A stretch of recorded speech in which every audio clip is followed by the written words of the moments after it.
નમસ્તે વિદ્યાર્થી મિત્રો, એસીપીસી થ્રુ જે વિદ્યાર્થી ઈટુડી માં એડમિશન લેવા માંગે છે તેના ફોર્મ ભરવાના ચાલુ થઈ ગયા છે. એટલે કે 20/5/2025 ના રોજ ફોર્મ ભરવાના ચાલુ થઈ ગયા છે. ચલો આપણે તેના વિશે સંપૂર્ણ માહિતી મેળવીએ કે પ્રવેશની લાયકાત કેટલી હોવી જોઈએ. તો જે વિદ્યાર્થી મિત્રો અહીંયા આગળ સરકારી કે અનુદાનિત સંસ્થાઓમાંથી માન્ય બેઠકો 95% ની રહેવાની છે, બાકીની ગુજરાત રાજ્ય સિવાયની જેમાં 5% રહેવાની છે. કયા વિદ્યાર્થી મિત્રો ફોર્મ ભરી શકે છે અહીંયા આગળ? તો એઆઈસીટીઈ ની જોગવાઈ પ્રમાણે ડિપ્લોમાની અંદર 45% હોવા જોઈએ અને ડિપ્લોમા પાસ કરેલું હોવું જોઈએ. મતલબ કે ડિપ્લોમા પાસ હશે પણ ડિપ્લોમાનો પાસ હશે તો ડિગ્રીમાં એડમિશન મળી શકશે ખરું, પણ વિદ્યાર્થી મિત્રો એડમિશન ડિપ્લોમાના માર્ક્સ પ્રમાણે નહીં મળે. તમને જે તમારું ડીડી સેટ ની એક્ઝામ લેવાય છે તેના આધારે જ અહીંયા એડમિશન લેવામાં આવશે. બરાબર છે? એટલે તમારા મેરિટની જોગવાઈ જો ચોખ્ખું લખેલું છે કે ઉપરોક્ત પ્રવેશ માટે ડિપ્લોમા એન્જિનિયરિંગ તેમજ ડિપ્લોમા ફાર્મસી વિદ્યાશાખાના પરીક્ષા પાસ કરેલી હોવી જોઈએ. એમાં પાસ હોય પણ ડીડી સેટમાં એક્ઝામમાં તમારે જે માર્ક્સ હશે માર્ક્સના આધારે તમારું મેરિટ નીકળવાનું છે વિદ્યાર્થી મિત્રો. અહીંયા આગળ તમારે ફોર્મ કેને ભરી શકો છો? www.acpc.gujarat.government.in વેબસાઈટ પર તમારે જવાનું છે.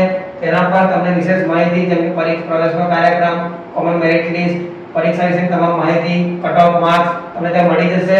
બાકી તમને આપણા ચેનલ પર માહિતી મળી જવાની રહેશે.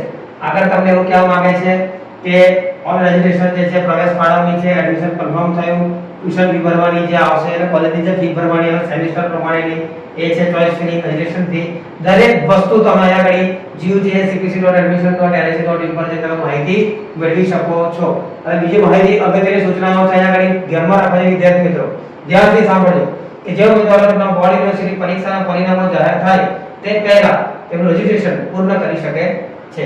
જે ડિપ્લોમા ઉમેદવારોએ બેકલોગ વિષયો એટલે સેમેસ્ટર 1 થી 6 ની ડિપ્લોમા પરીક્ષા આપી છે, રિઝલ્ટની રાહ જોઈ રહી છે, રિઝલ્ટ જો આવ્યું નથી તો જે પણ તમારી યુનિવર્સિટી હશે તે કોશિશ કરશે કે જેની એક્ઝિટ ડેટ હશે, એન્ડ ડેટ હશે તેના પહેલા તમને રિઝલ્ટ મળી જશે. તો રજિસ્ટ્રેશન તમે પણ કરાવી શકો છો. એઆઈસીટી ના પ્રવર્તમાન નિયમો અનુસાર કોઈપણ વિદ્યાશાખામાં ડિપ્લોમા એન્જિનિયરિંગ ધરાવતા ઉમેદવારો ડિગ્રી એન્જિનિયર કોઈપણ વિદ્યાશાખામાં પ્રવેશ મેળવી શકે છે. કોઈપણ તમે ડિગ્રીમાં હોય, કોઈપણ ડિપ્લોમાની કોઈપણ તમે ડિગ્રી એટલે કે બીટેકમાં તમે એડમિશન વિદ્યાશાખામાં કોઈપણ ફિલ્ડમાં તમે મેળવી શકો છો. વિદ્યાર્થી મિત્રો તારીખ પ્રમાણે આપણે માહિતી મેળવીશું. હવે જુઓ અહીંયા આગળ તારીખ પ્રમાણે શું માહિતી છે. તો અહીંયા આગળ એડમિશન કમિટીમાં પ્રોફેશનલ કોર્सेस એટલે કે એસીપીસી ગુજરાત થ્રુ અહીંયા આગળ કી ડેટ્સ આવી ગઈ છે. કી ડેટ્સમાં શું છે? ડેટ ઇન ફ્યુચર થોડી ઉપર નીચે થઈ શકે છે તો માહિતી તમને મળી જશે. ઇન કેસ, બરાબર, not a perfect but in case. તો અહીંયા ડિપ્લોમાની ડિગ્રીના એડમિશનનો શેડ્યુલ છે તે આપણે જોઈશું. પહેલા શું થશે અહીંયા આગળ કે online submission of necessary document, જે પણ તમારા જરૂરી ડોક્યુમેન્ટ છે એ ડોક્યુમેન્ટ સાથે તમારું રજિસ્ટ્રેશન કરવામાં આવશે. 350 રૂપિયા ફી રહેશે અને આખી માહિતી 20/5 થી અને 16/6 સુધી તમારે કમ્પ્લીટ કરી દેવાની રહેશે. જે વિદ્યાર્થી મિત્રોને રજિસ્ટ્રેશનની અંદર કઈ માહિતી એડિટ કરવા માંગે છે તો તેવા વિદ્યાર્થીઓ 2/6/2025 થી 16/6/2025 સુધી કમ્પ્લીટ તમારે એડિટિંગ બધું પરફેક્ટ જે પણ ડોક્યુમેન્ટ બાકી હોય કરી દેવાના રહેશે. ત્યાર પછી વિદ્યાર્થી મિત્રો provisional list of institute and sit matrix, college wise seat કેટલી છે તેના વિશે તમને માહિતી મળી જશે. કઈ મેટ્રિક્સ સુધી મળી શકે છે તેના વિશે પણ તમને આગળ સીટ મેટ્રિક્સ એટલે કે સીટ વિશેની માહિતી મળી જશે, જે તમને 18/6/2025 ના રોજ મળશે. ત્યાર પછી declaration of provisional merit list on the website of ACDC subject to document verification. Document verification થયા પછી મેરિટ લિસ્ટ જાહેર કરવામાં આવશે એસીડીસી થ્રુ કે તે મેરિટ લિસ્ટની ડેટ આવી આપી છે 20/6/2025 ના રોજ. ત્યાર પછી online choice feeling mock round લેવામાં આવશે. મોક રાઉન્ડ વિદ્યાર્થી મિત્રો મોક રાઉન્ડમાં તમારે 20/6/2025 થી 24/6/2025 સુધી અપ્લાય કરવાનું રહેશે. મોક રાઉન્ડ રિઝલ્ટ જે છે એ 3 દિવસ પછી એટલે કે 27/6/2025 ના રોજ ડિક્લેર કરવામાં આવશે. ત્યાર પછી વિદ્યાર્થી મિત્રો declaration of final merit list on the ACDC website એટલે કે સબજેક્ટ ટુ ડોક્યુમેન્ટ વેરિફિકેશનને ધ્યાનમાં રાખીને તે ડિક્લેરેશન ફાઇનલ મેરિટ લિસ્ટ છે જે એસીડીસી ની વેબસાઇટ પર જાહેર કરવામાં આવશે. બરાબર છે? જે મોક રાઉન્ડ લીધો છે એના આધારે જે 27/6/2025 ના રોજ અહીંયા ઘડી તમને મળશે. ત્યાર પછી શું કરવાનું છે? રાઉન્ડ 1 ચાલુ થશે. રાઉન્ડ 1 ચાલુ થશે. રાઉન્ડ 1 માં શું આવશે? તમારું ડોક્યુમેન્ટ વેરિફિકેશન થઈ ગયા છે, બધું જ કમ્પ્લીટ થઈ ગયું છે. ઓકે. ત્યાર પછી અહીંયા તમારે ચોઇસ ફિલિંગ કરવાની છે. કોલેજ પછી કોલેજ લોકિંગ નો પીરિયડ હશે. એ બધી જ વસ્તુ તમારે 27/6 થી 30/6 ની વચ્ચે કરી દેવાની રહેશે. ત્યાર પછી ફર્સ્ટ એલોટમેન્ટ એક્ચ્યુઅલ એડમિશન શું છે? First allotment actual admission declare કરવામાં આવશે જે 4/7/2025 ના રોજ 2 વાગ્યા પછી. બરાબર છે? ત્યાર પછી એટલે કે તમને કઈ કોલેજમાં એડમિશન મળ્યું છે ત્યાર પછી online deposition of tuition fees and online generation of admission slip. તમારે એડમિશન સ્લીપ ત્યાંથી તમે લઈ શકો છો. ટ્યુશન ફી તમે ત્યાં ભરી દેવાની, એડમિશન કન્ફર્મ કરી શકો છો. જે 4/7/2025 થી 9/7/2025 સુધી રહેશે. મતલબ કે રાઉન્ડ 1 નું એડમિશન એકવાર કન્ફર્મ થઈ જાય છે.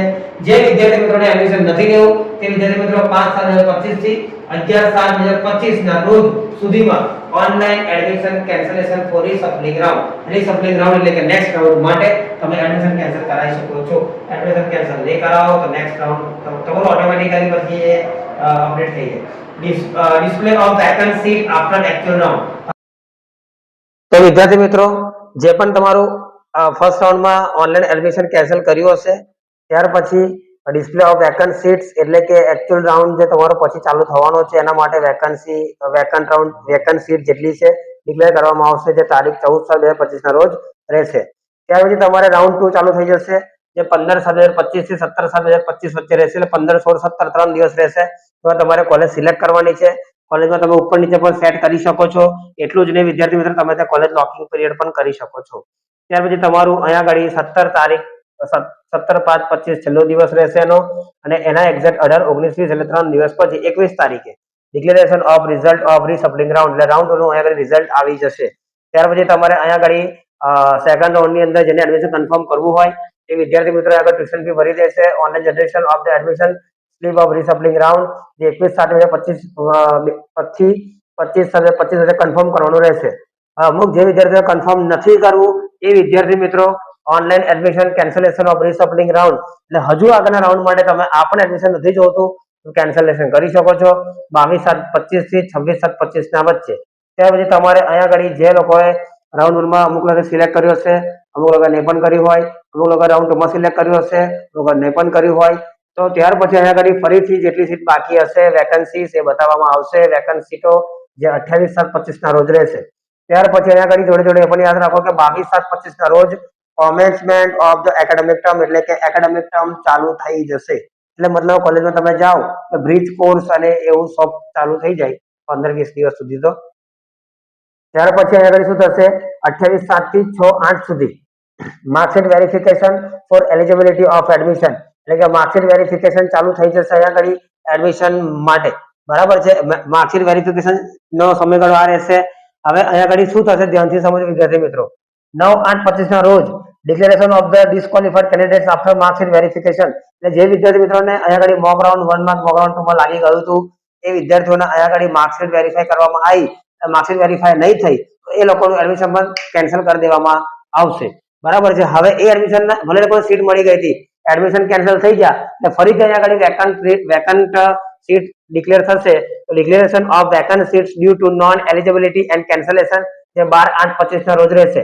ત્યાર પછી વિદ્યાર્થી મિત્રો આ રાઉન્ડ 2 નું બધું કમ્પ્લીટ થયા પછી માર્કશીટ વેરીફાઈ થયા પછી નવી વેકન્ટ સીટ ડિક્લેર થયા પછી ગવર્નમેન્ટ ઇન્સ્ટિટ્યૂટ દ્વારા અને સેલ્ફ ફાઇનાન્સ ઇન્સ્ટિટ્યૂટ દ્વારા જે તે કોલેજોમાં સીટ કેટલી બાકી છે તેના વિશેની માહિતી ઓફલાઈન અને ઓનલાઈન એટલે કે માહિતી પર વેબસાઇટ ઉપર તમને મળી જશે, કાં તો આપણી ચેનલ ઉપર પણ તમને માહિતી આપી દેવામાં આવશે. તો એ માહિતી will be declare letter on. તો એસીપીસી દ્વારા એ માહિતી તમને પછીથી અહીંયા આગળ મોકલવાની રહેશે વિદ્યાર્થી મિત્રો. ડીટીડી વિશેની અચૂકપણે માહિતી મેળવવા માટે આ ચેનલ સાથે તમે જોડાઈ જાઓ વિદ્યાર્થી મિત્રો. આગળની કોઈ પણ માહિતી હશે તો અમારા તરફથી પૂરેપૂરી કોશિશ રહેશે કે તમને અહીંયા આગળ અચૂકપણે સોલ્યુશન આપી દેવામાં આવે. અને બીજી એક મહત્વની વાત વિદ્યાર્થી મિત્રો, જો તમને આ ફોર્મ વિશે કંઈ પણ માહિતીમાં પ્રોબ્લેમ લાગતો હોય, મતલબમાં કે તમને કંઈ સમજ નથી પડતી, તો અહીંયા આગળ નીચે તમને ડિસ્ક્રિપ્શનની અંદર હેલ્પલાઇન નંબર આપેલો છે. એ હેલ્પલાઇન નંબર ઉપર તમે કોન્ટેક્ટ કરો. આપણી ટીમ બેઠેલી છે, કોશિશ કરશે કે અડધો કલાકમાં તમારા પ્રોબ્લેમનું સોલ્યુશન કરી શકે. તો વિદ્યાર્થી મિત્રો ડીટીડી વિશેની કે આગળની પણ વિશેષપણે માહિતી મેળવવા માટે ચેનલ સાથે જોડાઈ જજો.